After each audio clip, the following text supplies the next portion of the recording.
When you're working on the planning stage of your novel, you will inevitably get to the part where you need to flesh out the magic system of your story. Some of you may opt to write a soft magic system that just brings a sense of wonder and awe to the reader. The rest of you, however, will likely opt for a harder magic system. Now, I want to be clear here. Hard and soft magic systems exist on a spectrum, and you can fall anywhere on that gradient. It's not either or, it's likely more of a bit of both. You need to figure out where you'll fall on the spectrum in order to know exactly how strict you want to be with your rules and limitations. Luckily, there are some steps you can follow to ensure you get the most out of any hard magic system you plan on building. Creating a hard magic system for your fantasy novel can be a challenging task, but it is essential for maintaining consistency and believability in your story. A hard magic system is one that has a set of rules and limitations, and the characters must abide by them. Also, before we jump in, please remember to hit the like button. Engagement is the main metric used by YouTube to push out the video to new people, and short of a comment, the like button is the next best thing to tell YouTube that it should show this video to as many people as possible. It's easy, it's free, and you'd be doing a massive service to this channel and community. If you really like the channel, then consider subscribing as well, so that you don't miss any follow-up videos when they go live. Anyway, let's jump right in.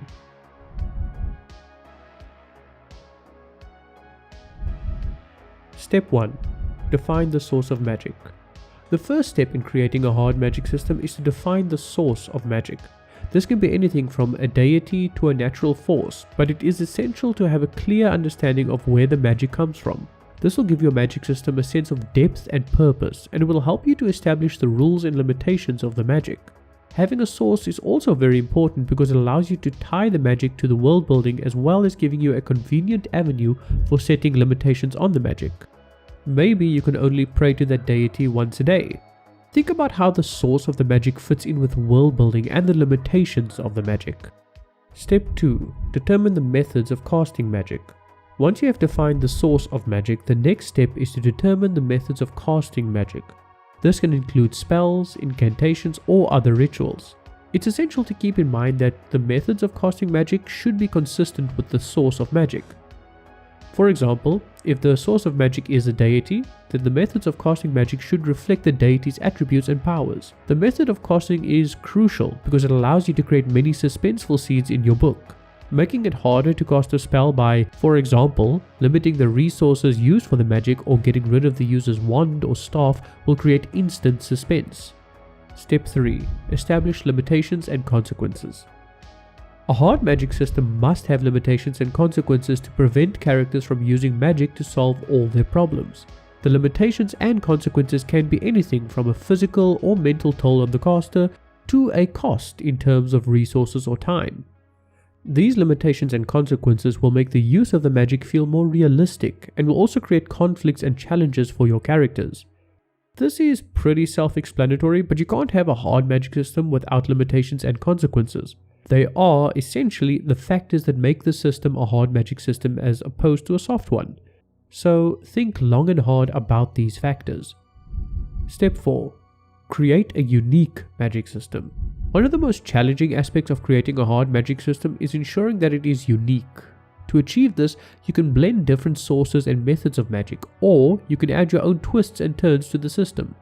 For example, you can create a magic system that combines elements of technology and magic. Or you can create a magic system where the source of magic is a specific type of plant. The key is to make sure that your magic system is unique and stands out from others. Basically, try to avoid writing a knockoff Harry Potter or Mistborn. Step 5. Incorporate the magic system into the story. Once you've created your hard magic system, the final step is to incorporate it into your story. This means that the magic system should play a significant role in the plot and the characters should use magic in a way that is consistent with the rules and limitations established in the system. In addition, the magic system should not be the only focus of the story, but should be used to add depth and complexity to the story. This is where you figure out how the magic system will affect the flow of your plot. Generally, if you're building a hard magic system, you'll make the magic have a significant impact on the plot. Stories where the magic is more of a background thing and where it doesn't have much impact on the plot are stories with a soft magic system. This isn't always the case, but if you're going to spend time explaining how the magic works only to have it be insignificant, then you're basically just wasting the reader's time. Step 6. Consider the social and cultural implications of the magic system. The magic system in your fantasy novel should also reflect the social and cultural norms of the world you've created. Consider how magic is perceived by the different societies and cultures in your world and how it is used. For example, in some cultures, magic may be a closely guarded secret and only used by a select few, while in others, it may be a common and accepted practice. This can also be a good opportunity to add depth and complexity to your world by exploring themes such as prejudice, discrimination, and power dynamics. As an example, consider Mistborn. They have curse words like rust and ruin to indicate the influence of the magic on the culture. On top of that, they have the Steel Ministry that heavily affects the society, but is also deeply combined with the magic. Just think about how much modern technology affects our culture. That's the extent to which a prominent magic system would affect your fantasy society. Step 7. Continuously review and refine your magic system. As you continue to write your fantasy novel, it is essential to continuously review and refine your magic system. Make sure that the rules and limitations you have established are consistent throughout the story, and that the use of magic is logical and believable. Also consider how your magic system can be used to drive the plot and develop characters. Basically, even once you've finished creating your magic, be open to changing things as you write the story. Sometimes you'll find inconsistencies and internal problems with the magic only after putting it in different situations and seeing how it plays out. So be willing to review and refine as your story progresses. Step 8. Keep it simple. While it is important to have a well-developed and unique magic system, it's also important to keep it simple. Avoid overcomplicating the system, as it can make it difficult for the reader to understand and become immersed in the story. A hard magic system should be complex enough to be interesting and unique, but not so complex that it becomes confusing or overwhelming. Rather than adding hundreds of rules to your magic, keep it to a much simpler amount, like 5 or so. Then go deep into those rules and see how you can bend and twist the rules without breaking them to make the magic more interesting. Go deeper instead of wider. In addition, it's also important to consider the balance between the use of magic and the use of other elements in your story, such as technology, politics, and religion.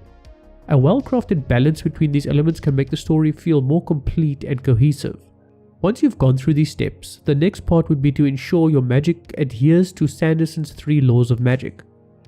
I did a whole video on the topic before and I recommend you check it out, but for now I'll give you a brief summary.